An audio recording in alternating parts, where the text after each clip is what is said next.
Phil, an absolute pleasure to have you on Facing the Canon. I'm very honored. I'm quite terrified facing the Canon. You have your own carpet. That's pretty remarkable. Absolutely. I love it. This is a classy joint. Yeah, and you've heard of Andrew White. I have. Well, he's the big Canon. Yes. And I'm the little Canon. Nothing to be afraid come of. on. Well, Phil, let's start at the beginning. Sure. Where were you born? Charlotte, North Carolina. And your father was a pastor? He was a pastor, yes. We come from a family that worked in cotton mills for generations. And literally, my dad went to fight the Japanese in the Pacific during World War II. Had he not been drafted and gone to the Marine Corps, I would be folding sheets and towels today, probably, because that got us out of the mill town. And after the war, he went to college, got his graduate degrees, became a pastor, and here we are.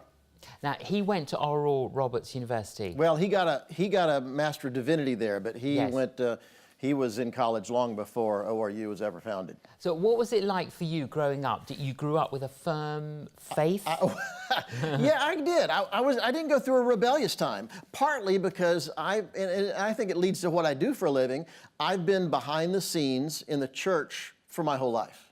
And when I was a little kid, we had a cemetery behind our church that was more than 100 years old, which was a big deal for us. For you guys, that'd be nothing. But for us, 100 years old. And in those days, I mowed the grass for the cemetery. And as you know, they buried people in wooden boxes back then. And it was not unusual for me to be mowing over a grave. And over the years, it would rot. And I fell into a couple graves. And you just see things you don't really want to see. My dad panicked and said, "Phil, just fill it up. The family can't know about this. Fill it up and cover it over." So I threw in concrete blocks, old chairs, junk, trash, leaves, whatever I could find, covered it over nicely, and it looked fantastic, and the family doesn't know.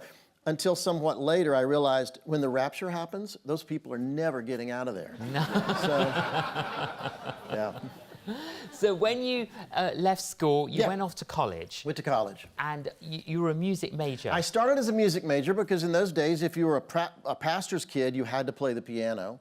I was terrible at it, but I didn't know what else to do in college. So I started as a music major until I met the faculty, realized they were serious, so I got out of there fast. And I stumbled into the film department, which pretty much changed my life.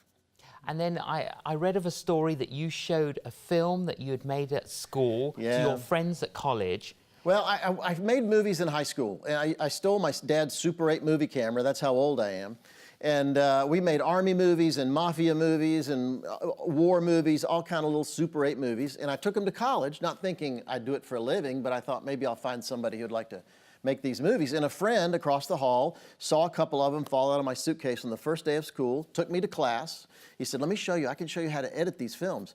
And we're working on them one night in the film department, and the professor was there.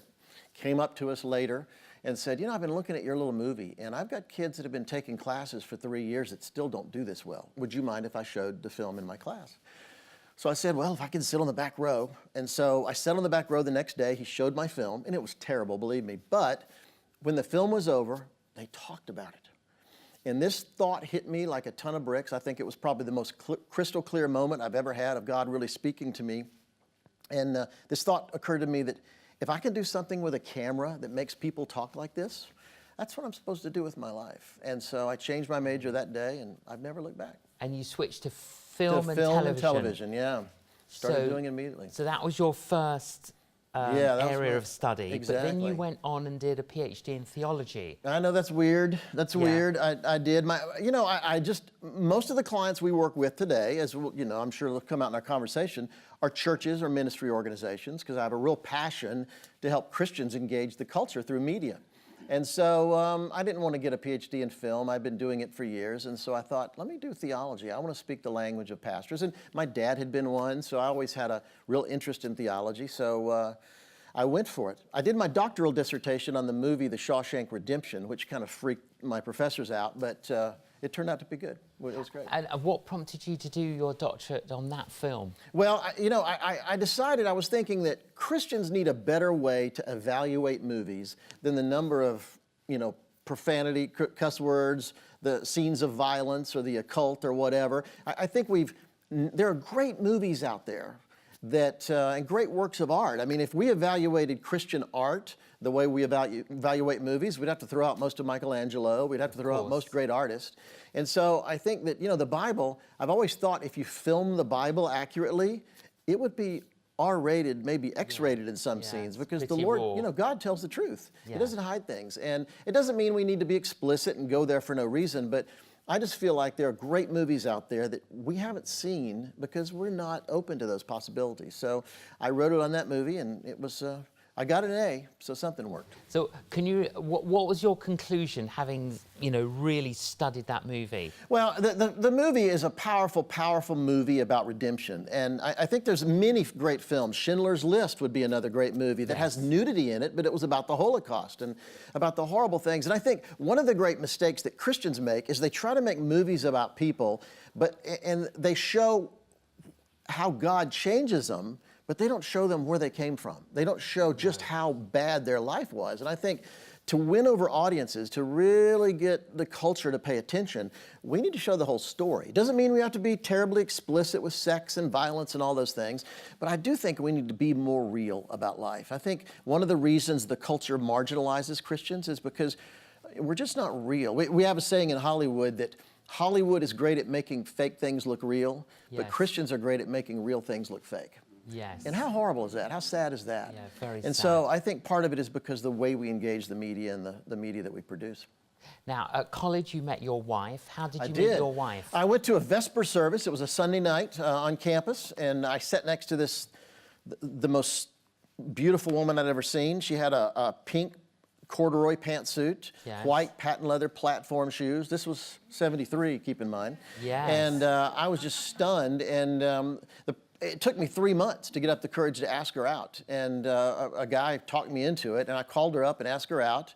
And I discovered later that the only reason she said yes is because she thought I was somebody else. And you were a different Phil Cooke. Apparently a different Phil. And you don't know what it's like when you show up at the dorm and she has this look of, oh, wait, it's that guy. And so we started off kind of in negative territory, but it worked out. And you've been married how long? 39 years. Wow. Congratulations. 39 years, yeah, absolutely. Yeah, I think she would agree with Billy Graham's wife, Ruth, who said that divorce never came across my mind. Murder, yes. Yes, yes. Opposites attract. Oh, yeah. And then you've got how many children and grandchildren? We have 2 daughters. Yeah. I would have liked a son, but the risk of 3 daughters was too great, so we quit. But they turned out wonderfully. Now I wish we'd have had more. And one lives in New York, one's in LA, one's a musician, one's an actress, which means I'll be poor for the rest of my life. Yes. And but they're absolutely wonderful. We have a 2-year-old granddaughter, and so that's good. Now. It's been said that you're a media guru. I've read that in several different places. How would you describe yourself? I'm a translator. I think I'm a translator. I help the church speak the language of the culture.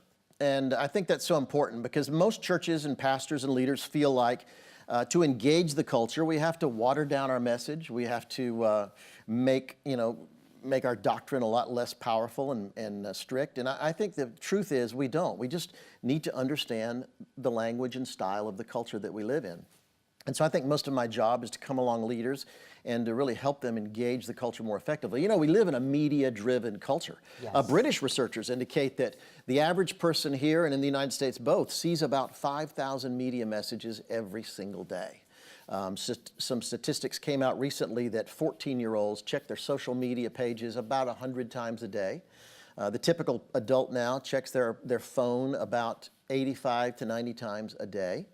And so I just believe that if the church doesn't learn to communicate in that world, we're just never going to get our message across, and we'll continue to... Yes. So over the years, you've studied both culture and the church. Absolutely. Okay, so if we just look at the church at the moment, having observed the church for several decades, what is your critique and analysis of it? This isn't only an hour. This is only an hour program, so we might need more time than that. No. I love the church. Jesus wept over Jerusalem not because he was critical of it. He wept over it because he loved it.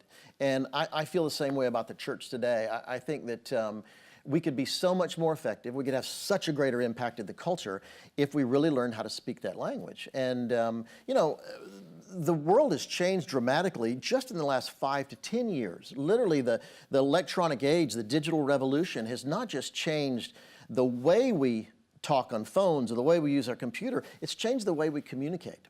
And I think that's really, really critical. In fact, some research recently, just came out a few months ago, indicates that when you meet someone for the first time, you decide what you think of that person within the first 4 to 8 seconds. So I tell pastors, I don't care how anointed your message is. I don't care how wonderful your music is and your worship is. What does your lobby look like? Because the minute that person walks in the door, they start deciding what they think about this church. When you drive in the parking lot, what's the experience? I know pastors in the U.S. that have taken this to heart, and they've identified 7 touch points where they can engage a new visitor before they actually get to their seat in the sanctuary.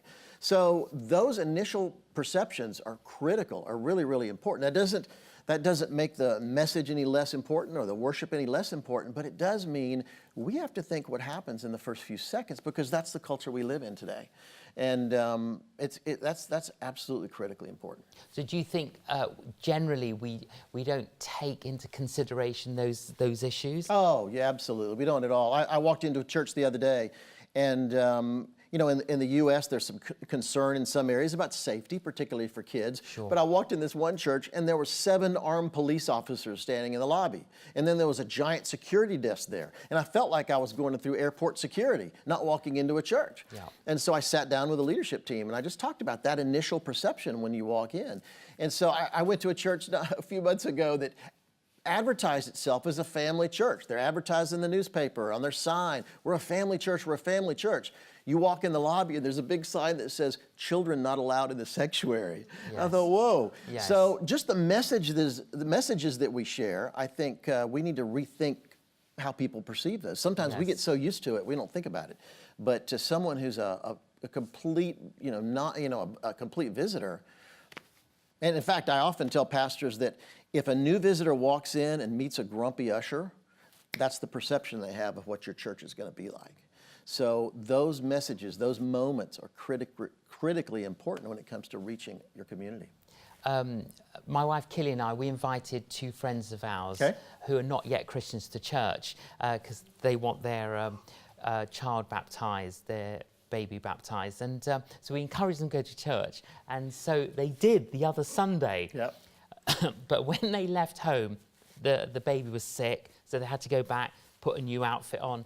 And they got to church 5 minutes late, and the doors were bolted, and they couldn't get in. Yeah. So they went to the side of the church, and they were waving to people, and people saw them, but they still didn't open the doors. What advice would you give to that church? Oh, man. You know, sometimes I feel like the Lord's called me to a ministry of beating people up, because I think sometimes you just got to do that. No, that's a church where everything is viewed from the pastor's perspective. Yes. And I often invite pastors to go sit in the lobby, go sit in the 3 or 4 rows back in the congregation. Experience what it's like to be someone coming for the first time. That can change everything for a pastor. And so, you just have to broaden your perspective a little bit, because we've experienced that thing too, where we weren't led into a church in the U.S. one time because we were a few minutes late. And so, yeah, and we have to remind ourselves, it's not because anybody's a jerk, not because they're not good people. They mean well, they have great intentions. They just don't think from the perspective of what a new visitor is like.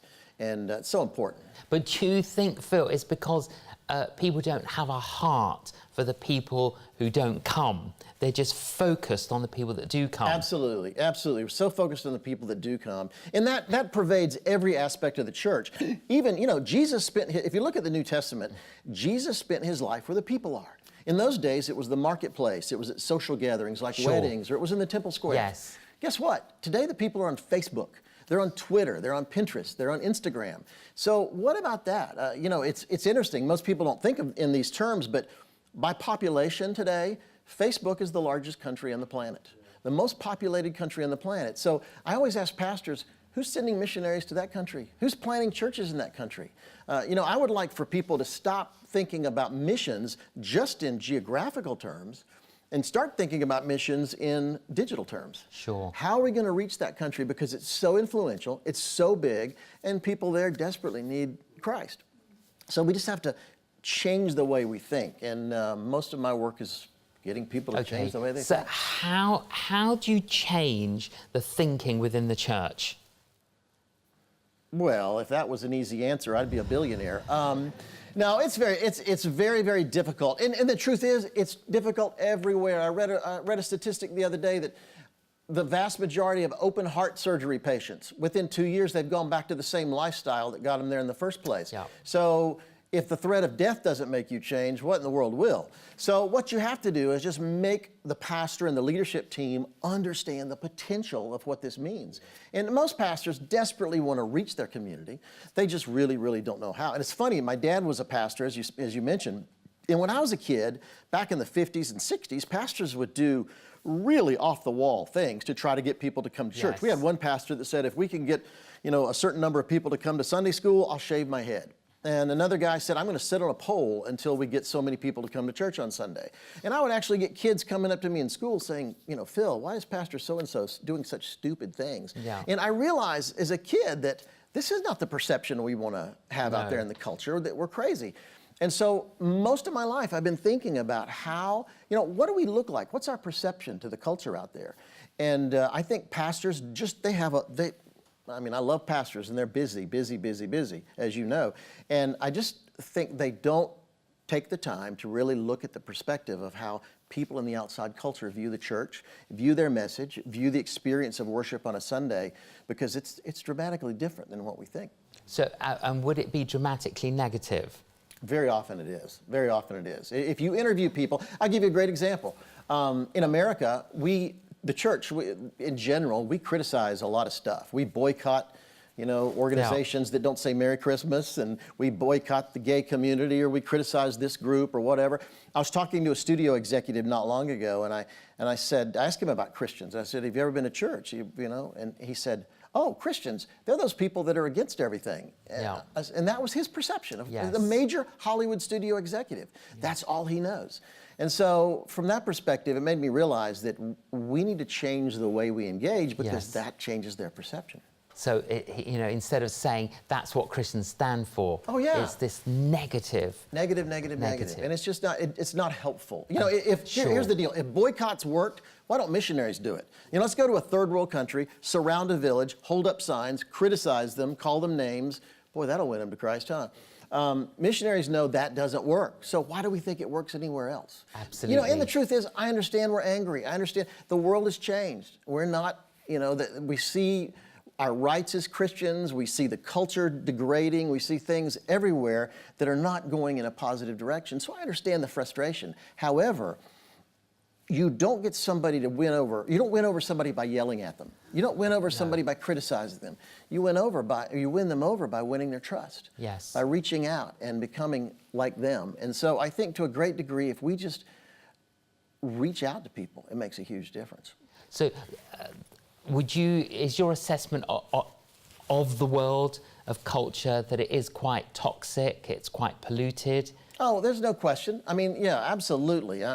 Trust me, I'm not one to say embrace the culture, but I do believe we have to understand the culture and speak their language. But absolutely, the culture is going, Christianity's continued to be marginalized. I see it when I come here. I see it when I go back home. And I think we have to learn to live in a world. Hey, a good example, I just wrote a book.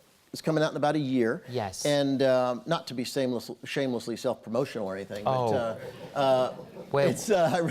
I wrote a book, and we were thinking about this very issue, a co-writer and I, and we started thinking the things that we've done, major campaigns in the Christian world in the last 30 years, really haven't moved the dial very much. When it comes to social issues, when it comes to spiritual issues in the culture, we really haven't made a lot of advances. In fact, we've lost ground in most cases. So we thought, what did the early church do? How did they go from being this ragtag group of nobodies, no money, no power, no influence, persecuted for the most part? How did they become the dominant religious force in the Western world in a remarkably short time? Researched the issue and discovered that one of the key things was they did things that astonished the culture. For instance, the Romans had no thought of life. They didn't have any context for human life. They could abort a child when they want. Think of how brutal that would be in ancient Rome. When a child was born, if they didn't want it, and it usually happened with girls, they would put it on the wall, the infant on the wall, to die of exposure, the city wall. And they just had life meant nothing to them. And so these Christians, these crazy Christians, would go out under cover of night and take these newborn infants off the city wall, take them into their family, and raise them as their own. And other members of that community would help pitch in money to help pay for the child. The Romans had no concept for why anybody would do that. Why do these people do that? And time again, they did things like this that just baffled the Romans. And after a while, it forced the Romans to reevaluate who these people are and who is this God that they worship. Sure. And historians will tell us today that that was a significant factor in shifting the tide in the Roman Empire. So my question in the book was, what are the things we could do today that would so baffle the culture, so amaze and astonish the culture, that they'd be forced to rethink who we are and who is this God that we serve? A friend of ours who's a very successful businessman decided to become a janitor in a gay bar. Yeah. And on weekends, he became a janitor in a gay bar and didn't tell anybody what he does, didn't tell anybody why he did it, just became a janitor. And it was a rough bar. And after a couple months, somebody started a conversation with him. And they discovered who he was. And they said, why are you doing this? He said, I just wanted to help. I just wanted to contribute. I just wanted to reach out to a community I didn't know and I didn't really understand. And the impact he made on those people's lives. He didn't criticize them, didn't rip them, just wanted to help. And it had a huge impact on the guys in that bar. So there's a lot of things we could do, I think, that would, the Salvation Army is doing much work in this area. Tell us, give us some examples. Well, my wife is on the national board of the Salvation Army in the U.S., and they're very, very evangelistic, and but they lead with social service. I mean, they want to help. In fact, they go so far, we were talking today about an advertising campaign they've just launched in the U.S., where on public trash cans, they put a sticker that said, are you hungry? Here's where you can get a meal. And they have a little map that shows you how to find a local Salvation Army outreach. They put on park benches, if you need a place to sleep, here's where to go. And there's a map there. And so they're really serious about reaching out. And guess what? That advertising campaign has been covered in major newspapers across America. It's gotten the attention of the culture. And so they see, because the incredible work they're doing, people are paying attention. So it's a good example. Fact, the Salvation Army are the #1. They have the most successful alcohol and drug rehabilitation programs in the world. And guess what? They're Christian-based. And so you gain the respect by proving to non-believers that it works, period. And then they ask why it works, and you share. So there are some encouraging examples. There are, absolutely. But in the world, it feels like... Well, we live in a world today, in my lifetime, in your lifetime, we've gone from a world that was largely governed by Christian values. When I grew up, it was perfectly normal to pray in school. Why not? Particularly at exam time. Praying in school was no big deal. Abortion was wrong. Abortion took a life.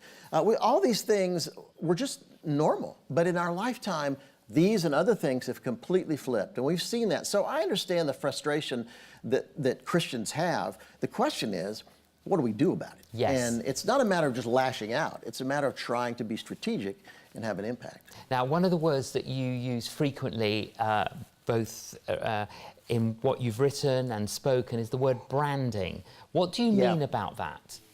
A brand is simply a compelling story that surrounds a product or a person or an organization. Nike has a brand. What's that story about Nike that's so compelling? Starbucks or Nero's Coffee has a brand. J.John has a brand. I have a brand. Essentially, think of it this way. What do people think of when they think of you? Yeah. That's what a brand is. What are people's perception of you? What do they think of when they think about you? And so it's interesting that with Nike, they strive for a brand statement about being the spirit of the athlete. It's interesting with Nike, you don't ever see a commercial about the quality of rubber in their shoes or how easy they are to put on or how good they are, how well they're made. When you see commercials for Nike, it's about how you feel when you put them on. They're aspirational. And so because of that compelling story, last November, when in the U.S., when they released the latest set of Air Jordan shoes, young boys, teenage boys, stood in line for 2 weeks in blizzards in freezing cold weather in November in cities like Chicago and New York and Philadelphia just to get their hands on those shoes. Now, I don't know about here, but if it rains in America, people won't come to church. But teenagers are willing to stand in line for weeks in the snow just to get their hands on the new set of Nikes. So that compelling story becomes critical. It becomes really important. So one of the key things we work with is helping change the story the culture has about what do they think of when they think of the church? What do they think of when they think of an outreach like yours? Yes. What do they think of when they think of a ministry? And so I think that's it. We live in a culture where it's so competitive, so cluttered. Some research, like I said, we see an average of 5,000 media messages every day. So why should a church's message stand out? Why should a pastor's sermon get noticed? In that world, there's too many choices. So it's not the best message that gets heard anymore. It's the message that knows how to cut through and make an impact. And that's what I'm trying to help the church do. So how does the church sharpen and shape its branding? Well, in a lot of ways. I think that in many ways, churches do a lot of things. We need to focus on that thing we do really, really well. Yeah. And not every church is the same. That's one of our big things. Most churches want to copy somebody they've seen that's successful. But you know what? I've discovered every church has its own unique DNA. I've discovered that every church has something different that they do extraordinarily well. And if they focus on that, it can have a huge impact in the community. I have a church that we've worked with in San Francisco. And the pastor just said, you know, I don't know what our people do for a living. And he took a little survey. Yeah. Found out he had 14 dentists in his church. 14. So he got him over to his house one night and said, guys, what can we do? What can we do? So they set up a free dental clinic once a month in the San Francisco Bay Area. It's become the largest free dental clinic in the entire San Francisco Bay Area. It's got massive newspaper and media coverage. Thousands of people have been helped through it. And that's put that church on the map. And it's completely changed the perception of people in San Francisco about this church. So finding that thing you do well is really critical, and then focusing on that. I like what you told me about a dentist who lives in your area, that during Halloween, when kids knock on his door, he gives out toothbrushes. So, smart guy. That is so smart. Because people remember. Yeah, because sometimes we're so kind of like, what do we give? You feel like you need to give them something. Sure. You don't know what to give them. Well, you know, them. early when I started talking about these things, churches were nervous. Pastors, branding, that's what businesses do. That's not what I do. But the truth is, they started to realize that there's a story about everyone. Everybody has a perception. And so once they started thinking, okay, what are people's perception of our church? What are their perceptions of the way I preach or the message that I preach? Suddenly, that starts connecting, and people realize we live in a world where people, you know, that perception issue I talked about earlier, if people are only giving you 4 to 8 seconds to decide what they think about you, you better get your message out there quick. You better make it easy to understand. And if you can do that, suddenly you will capture the imagination of the culture. And that would be true then, Phil, for all of us. Absolutely. Wherever we're working. Oh, yeah. And wherever we live, that would be the same thing. Neighbours and colleagues are judging us. Oh, absolutely. So, trust me, what people see is much more powerful than what they hear. So no matter what you tell them, I don't care how great your testimony is, if you're a jerk, they're not going to respond. No. So the way you live your life is absolutely important. So that perception becomes really critical. Even if it's your neighbor, it's your kids, it's your relatives, whoever it is. We live in a culture where it matters. And it's been said that people don't care how much we know until they know how much we care. True. Absolutely true. Absolutely true. So how do you get the balance between the verbal and the visual? I don't know that there is a balance, oddly, because the visual is so powerful in this culture. And it goes back to that perception issue. What we see, we register right away. And so many times we make a perception from what we see first, and before we even hear. I mean, 4 to 8 seconds, if I'm just meeting you, I don't have much time to hear what you have to say. So I'm starting to think about the way you look. You know, I tell pastors that my experience indicates that virtually 100% of new visitors will check you out online before they come to visit. They will check the church out on the website before they come to visit.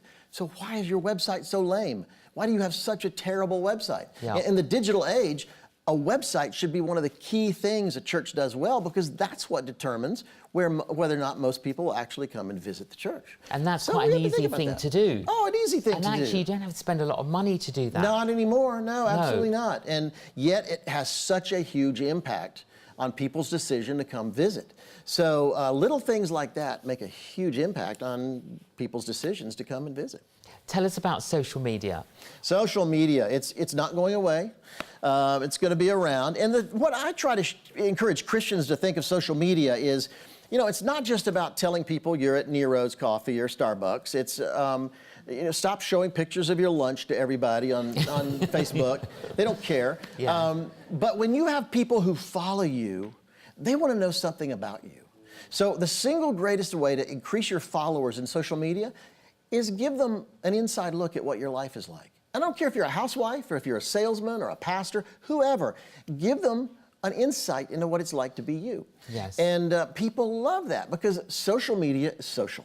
They want to know what's going on in your life. So if, and I have fun with my social media followers. We do fun stuff, but I also want to share my frustrations. I want to share the obstacles I'm encountering in my work, the victories that I'm encountering. And I've discovered those things get a far bigger response than anything else. So I think if we can learn to harness social media for the gospel, it can have a huge impact, because it is so large. I mean, think about Facebook being the largest country on the planet. That's significant. And, but you have to understand that every social media platform is a little bit different. You know, Twitter, leaders, pastors, executives, business people, Instagram, 20-somethings, you know, about the only way we can contact our 20-something daughters is through Instagram. And know what they're doing. And know what they're doing. And where they are. Oh, yeah. Facebook, you know, it's funny. I'll say something on Twitter, and it's and I get responsible, serious answers back, because I think it's profound. And if I said the same thing on Facebook, it's like college dormitory humor. It's like all my old high school buddies making fun of me. So understand who's on each of these platforms and tailor your message that way. And don't just throw out Bible verses. I mean, that's okay, but don't just throw out Bible verses. Share a little bit about what it means to you. Share a little bit about what God's doing in your life. Share a little bit about what's meant something to you this week. And you'd be amazed. And so I'm a big advocate of looking at your social media followers as a congregation. You know, I've got like 32,000 followers on Twitter. So in a weird sort of way, I'm one of the pastors of the largest churches in the world. I mean, you know, it's 32,000 people for some reason have signed up to hear what I have to say. So I take that seriously. And while we have fun, I still want to help them and feed them and inspire them. And I think that's why it's growing.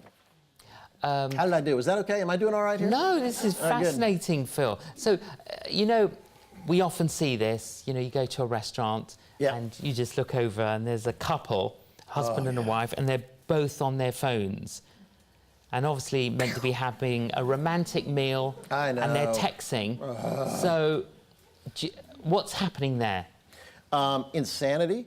No, you know, I was traveling on business the other day, and I went down to breakfast at the hotel, sat down to have my breakfast, and this young couple, probably 28 years old, came down, sat at the table. First thing they did was the guy set up his phone in between them up against the salt and pepper shakers, turned on a music video, quite loud, and they both sat at the table having breakfast singing to that music video. There you go. The Lord spoke to me about beating people up, remember? No, it's just interesting that they were completely devoid of the other people in the restaurant. They were oblivious to anyone else. Totally oblivious. Yes. And they were tuned into that thing. And I'll tell you what's really interesting is on YouTube, you can go on YouTube and see hundreds of videos of people getting hit by cars, walking into ditches, falling into fountains, just because they're texting while they're walking. In New Jersey, in the United States, they're debating whether to outlaw texting while walking. It's become so dangerous out there. I was in an office building. I laugh, but it's kind of sad. I was in an office building the other day, had a meeting with a client, walked to the elevator, and above the elevator is printed out a sign that says, make sure the car is in position before you step into the elevator. And I thought it was a joke, so I took a picture and posted it on my Facebook page. Well, a girl from my high school days sent a message to me and said, that's not a joke. She said her best friend, just a few years before, had finished work in her building, walked to the elevator, was texting a friend on her phone, elevator's doors open, she stepped in, and there was no car there. She fell 7 stories to her death.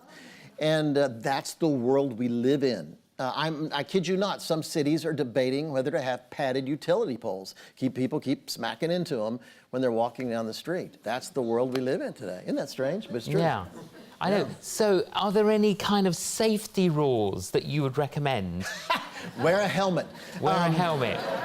But I mean, who would have thought?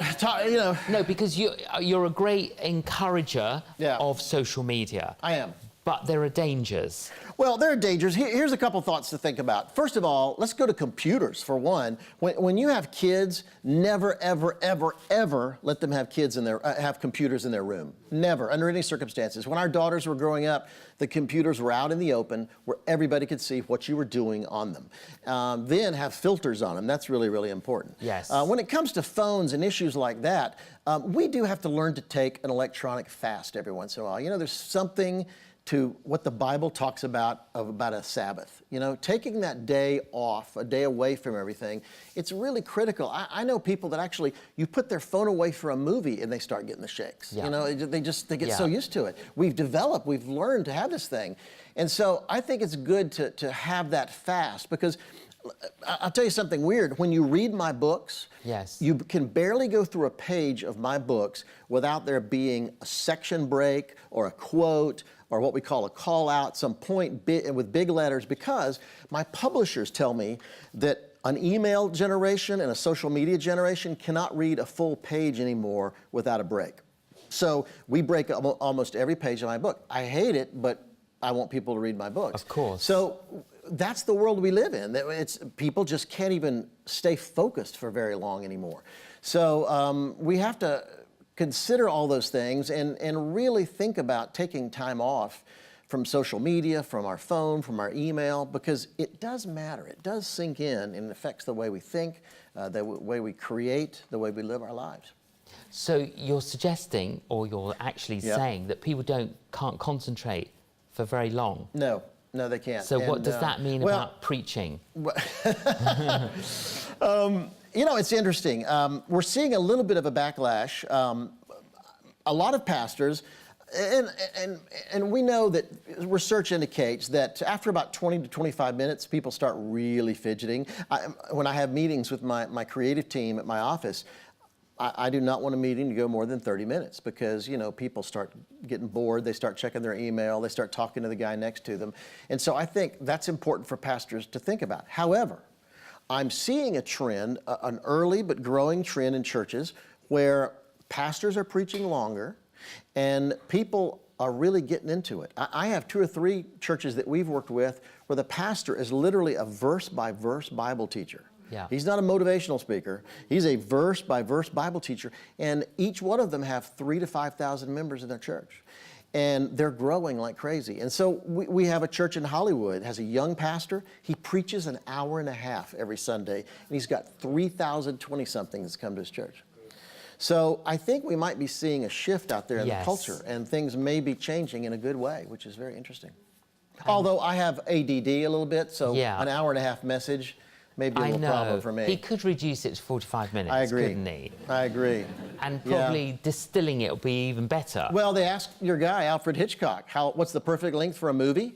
He said, as long as the seat of your pants can hold out. And I kind of agree about messages. Yes. You know, sermons could be the same. Yes. You just can't take it forever. But no, and for me, it's not the length of a message, it's the power of the message. It's the power and how it's really is. Conveyed and communicated. Mark Twain, he said one time, if you want me to speak for an hour, I can do it right now. If you want me to speak for 10 minutes, it'll take me 2 weeks to prepare. Yes. So I think for a great speaker to understand, you can say a lot in 10 or 20 minutes if you do it right. No. Yeah. Now, you're a culture church analyst, you're a writer, thinker, you're a film producer. What are you currently working on at the moment? We just finished a movie, a documentary on Hillsong UNITED, you know, the worship band. Yes. Some of you may have heard of them. We just shot their world tour, and that'll be coming out in about 1,000 theaters in the fall, and so it'll be opening here as well. And so we're very excited about that. Is that like a documentary? It's a documentary, a feature documentary, really well shot about their world tour and a couple of their major concerts, a number of major concerts, and we interviewed them behind the scenes. I mean, this is one of the most popular bands, not church bands, but bands, period, in the world, and yet they're church employees. They're just regular guys. Yeah. And so we interviewed them and talked to them about what drives them, what makes them tick.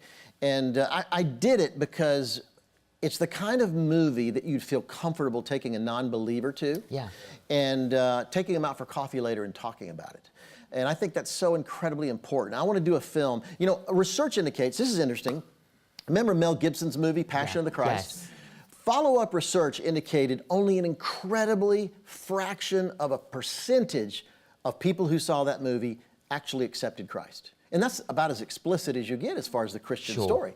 And yet, very few people that watched it actually accepted Christ. So that tells me a movie is not going to get somebody to accept Christ necessarily, but it will maybe change the way they think about Christ. Absolutely. And so that's what I want to do. I want to do movies that make people think, whoa, whoa, whoa, I never thought about it that way. And that starts that conversation, that starts that journey that maybe leads to them actually encountering God. And that's so important. And the Hillsong United movie is going to be released in It's going to be released in the fall. Look for it in the fall. It's called Let Hope Rise. Seminars. Yeah, it's called Let Hope Rise. And it's a 90-minute feature documentary. It's going to be quite good, and so we're excited about that. And we're working with a number of clients around the world. The Museum of the Bible, 2 blocks from the Air and Space Museum, 2 blocks from the Capitol, right on the main mall in Washington, D.C. They've already acquired the largest collection of ancient biblical artifacts short of the Vatican Museum. Yeah. And it is going to be absolutely breathtaking. And the thing I love about it is it's not evangelistic. It's not a Christian, Protestant view or a Catholic view or a Jewish view. It's here's the Bible. Here's the history, here's the story, and here's the impact it's had on civilization. You decide, you know, what do you think? And it's going to be quite remarkable. So we're working with them, doing the promotion and the documentary and the filming for that. So it's very exciting. And when will the museum? It'll open November of 2017. That's exciting. And we're expecting millions of people will come. And again, it's one of those things that I want to be involved in things that even non-believers might say, well, you know, I'm not really into that Christian thing, but boy, that's an amazing experience. That movie is powerful, or that museum is really incredible. I just think if we did things with more integrity, with greater excellence, it would at least get people to consider it. And once they open that door, I'll let God step in and take over from there. Now, you've engaged and kind of communicated and worked with in 50 different countries over the years, and you've been shot at. What happened then? Well, you work for Christian organizations. You go to pretty sketchy places. You know, we filmed in Africa, multiple countries in Africa, India, Asia, South America. We actually filmed in almost 60 countries around the world. And because of it, I happened to be in a couple African countries during military coups, which is not a pleasant place to be. And we had our crew arrested in one situation. Fell out of a helicopter in Kingston, Jamaica, filming an event there.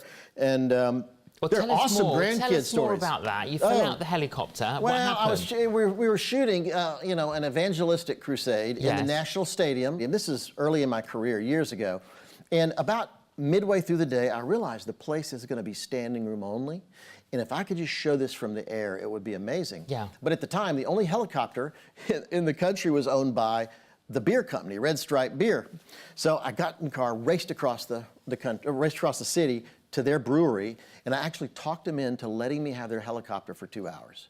And it wasn't rigged for filming, so we took the door off. I sat on the edge, the side of the helicopter with my feet on the rails, you know, the little landing things. And we got a rope, and the pilot tied me in with a rope, and I had the big camera on my shoulder. He tied me in with a rope, but neither of us noticed that there were a couple loops in the rope. And so we went up, he turned sharp to go out toward the stadium, and what he did, I just slid right out of the helicopter. And fortunately, I was dangling by the rope, and yeah, that'll get you right with God. Let me just say that right there. And but all I could think of was keep the shot in focus, keep the shot in focus. And but he saw it, jerked the helicopter hard to the other side, and it literally threw me back in. And so after a few moments of thankfulness, I retied the rope, and we went back and got some breathtaking shots, and it was really an amazing experience. But it's been an interesting journey. Yeah, it must have been an interesting journey. Yeah, absolutely. You know, I think God has seen fit to surround me with situations that force me to remember He's in charge, and that makes a big difference. Out of all the countries that you've been to and worked in, is there a particular country or situation that stands out for you? Or is memorable? Oh, there have been many. I've been to the headwaters of the Amazon River early in my career, filming a mission outreach there where we had to we flew into Manaus, which is a city about halfway up the Amazon, chartered a light plane, went about maybe 4 hours up into the jungle, chartered a freighter, took another 2 days deeper, then went canoe the last day. And we went to a tribe where to take a bath in the river, you had to slap the water with a boat paddle and scare the piranha away so you could jump in long enough to lather up and then get out. I learned to take really quick baths. Yeah. And but you meet amazing people. And what was funny was at that village, for instance, when we got there, we went to the village and there were 8 huts there and it was completely empty. And we didn't know what's going on. And we heard that this tribe, if you're not welcomed in, you probably don't leave. And so we went to one hut, nobody was there. Another one, we went to every one and it was empty until we got to the last hut. And it was packed with people. Now keep in mind, this is so far up the Amazon that if a nuclear bomb had gone off in America, I would have never known. And we go into this hut, everyone in the tribe is packed into the hut, surrounded and watching a black and white TV set hooked up to a car battery. And they're watching an episode of Dallas. Remember that show? Yes. And I thought, boy, are these people going to be screwed up, you know? But it's amazing what you encounter in places, in the most remote places in the world. And by the way, let me say this. In the most remote places in the world today, they have mobile phones. You know, there are more mobile phones in the world today than people. Yeah. And we've discovered that Bedouins who have, anthropologists know that Bedouins have had the same, they've journeyed the same journey for thousands of years. A couple years ago, we discovered that Bedouins are starting to change their migration routes. We couldn't figure out why. And discovered that because they get better cell phone service. So for thousands of years, they've patterned their migration routes around where they get water. Now I guess you can call and have water sent to you. So it's amazing how digital technology is changing the world. Really remarkable. Having studied the world, studied the church, has your perception of God changed over the years? Oh, no question, no question. I wrote a blog post on my blog not long ago about the reason I'm not cynical, and largely because I have every reason in the world to be cynical, because trust me, I've seen it all, and particularly behind the scenes in the church as a kid and then growing up and working with so many large ministries around the world, I've seen a lot of reasons to see why we screw things up. But I've always believed that God was bigger than whatever idiot happened to be representing him in a given time. And I just think that too many times we put our faith in a person and we don't put our faith in God. And that's where we need to really, and we all make mistakes. And I've been in a position in the last couple years where, and particularly in the last couple years, where I've been called into a lot of churches that have had real crisis. Either the pastor's had a moral failure, someone's run off with money, there's a disaster of some kind, and we've helped them navigate how to get through that, because the last thing in the world you want is for the church to collapse or a ministry to fall. And I've seen firsthand just how big a mistake people can make. And I think I've grown a lot more aware of my own faults. I've grown a lot more humble.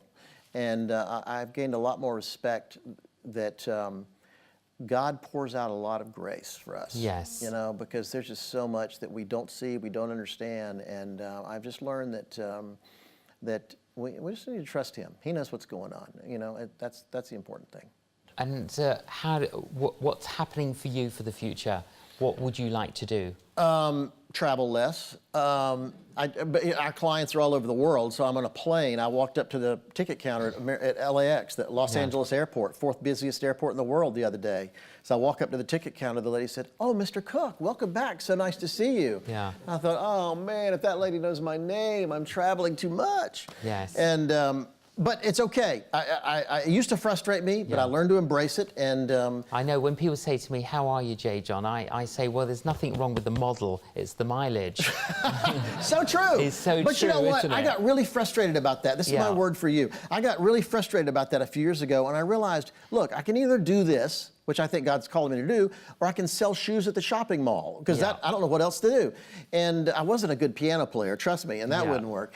And so I've learned to embrace it. And I think no matter how difficult your job is, if you can see the side of it that God is using, it opens up an amazing thing. So I'm perfectly happy in a suitcase. So if there's one thing that you could do, and God said, hey, Phil, you and your wife, Kathleen, you could do one thing in the future, what would that be? Be on more episodes of Facing the Canon, obviously, but beyond that. Well, I want to do more mainstream entertainment projects. You know, this film of Hillsong, a couple other documentaries that we're developing right now. I think Christians need to be in the mainstream. It's one thing to make Christian movies, and I'm okay with that. I don't mind people who feel called to make Christian movie. That's great. But I want to create entertainment and media projects that are playing on the BBC, ITV, other channels. I want them to be out there, and because that's ultimately where we're going to change the thinking of the culture, and do things in a way that are intriguing to them, that they would watch. And like I say, maybe they're not going to accept Christ by the end, but at the end, I want them to say, wow, I never thought of it that way. That's a remarkable thing. And if I can do that, I think my life will have been worth living. How would you sum up, what does Jesus mean to you? You know, it's interesting. It's the only, in a way, and I don't want this to sound crass, it's the only life I really know. I've never really thought of life without Jesus, because we've done Super Bowl commercials, we've done TV specials, we've done all kind of secular entertainment projects, and trust me, you can make a lot more money doing secular projects, but they have no interest in me. For me, if I did another ketchup commercial, I would jump out a window. There's a lot of money out there in ketchup commercials, but I just feel like I want to share Jesus with the culture, and it's all about that. Ultimately, what else is there? And so, whatever he wants me to do, I'm on board with it. And I think I do a poor job sometimes, but at least my goal is right. And what is it about Jesus that you'd love the world to know? He explains the world. I think C.S. Lewis felt the same way, that it was just, Christianity is a way of explaining the world that just makes sense. And I think people just don't know the story of Jesus. They know what they've heard, what they think they know. It's amazing how people just don't get it. And so I think if we could simply tell the story is so powerful that it would have an impact in itself. In American TV, we had a reporter, a national network TV reporter not long ago, who was reporting on one of the president's speeches. And on camera, he said, well, the president talked about the walls of Jericho, and I have absolutely no idea what he's talking about, but I'll research it and get back to you. And I thought, that's the culture we live in. He has no clue what the walls of Jericho are. And so we need to tell that story. It's so important that we tell the story of Jesus and get that biblical story out there. And if we could do that, that's what'll change the world. If someone's tuned in to this program, Phil, they're not a Christian, they wouldn't call themselves a Christian, they're a little bit disillusioned with the church, what would you say to them? Oh, I would say that, trust me, you can be disillusioned with a lot of things. Name me a political party that you're not disillusioned about. Name me a football club you're not disillusioned about. Think of a celebrity you're not disillusioned about. I think so often we use, I'm disillusioned, or I got hurt, as an excuse just not to engage. And so I always tell people to take the time to really look at it. And I mean, certainly, depending on where they are in the conversation, sometimes it's a matter of just accepting Christ and asking him to let Christ come into your life. But I always encourage people that the story makes remarkable sense. And most of us just simply don't get it or haven't heard it correctly. And so it's not a theological issue, it's just a relationship issue, and that's all it's about. If you could ask Jesus one question. Your questions are hard, by the way. Can I just say this? Can I have another drink here? If you could ask Jesus one question and you knew he'd answer it, what would the question be? Oh, man. Well, thanks a lot for that. I was doing okay up until that. There's a lot I would like to ask him about forgiveness. A lot about forgiveness, because he forgives a lot of things that I would struggle with. Yes. And, you know, there's a reason he loves us so much that he's willing to forgive a lot of stuff. And I think that's a truly remarkable thing. And I look at people who have been wronged. One of the points I make in my One Big Thing book is that my father was fired from his church by an elder who didn't like what he was preaching. He was really, my dad was a great preacher and was exploring the Holy Spirit, and this guy didn't like it and worked for 2 years behind the scenes to get my dad fired. My dad never forgot it. And the first call I got from my parents when I went 1,000 miles away to college was that they'd been fired from the church. And my dad started other churches and he moved forward, but whenever I'd call him on the phone, that's what he wanted to talk about. He just dwelled on it. And whenever I'd visit, that's what he'd want to talk about. 30 years later, he's laying in a hospital dying, and my sister calls and says, it's serious, you need to come. We flew cross country from LA to North Carolina, and I walked in the room, and guess what he wanted to talk about? Remember that guy that fired me from the church? And I noticed that because my dad could never let go, his ministry never grew beyond that. He never had any more impact with his life on a big scale. And I've learned that until we can let go, and that's what God does when he forgives us. He allows us to just let go of that past. Whatever it is, however we've been wronged, whatever wrong we've done, if you can let go of that, God can do remarkable things with your life. Because my dad never let go, I've never forgotten that. And I never want to get to a place in my life where I'm hung up because he did that to me or she did that to me. I just want to be able to let go. And God, and Jesus really allows us to do that. Absolutely. That's so powerful, powerful truth. What would you like written on your epitaph? On my tombstone. On my gravestone, which please don't order it yet. No. I want my gravestone to say, he helped change the culture's perception of the church. That's what I want. That'd be fine.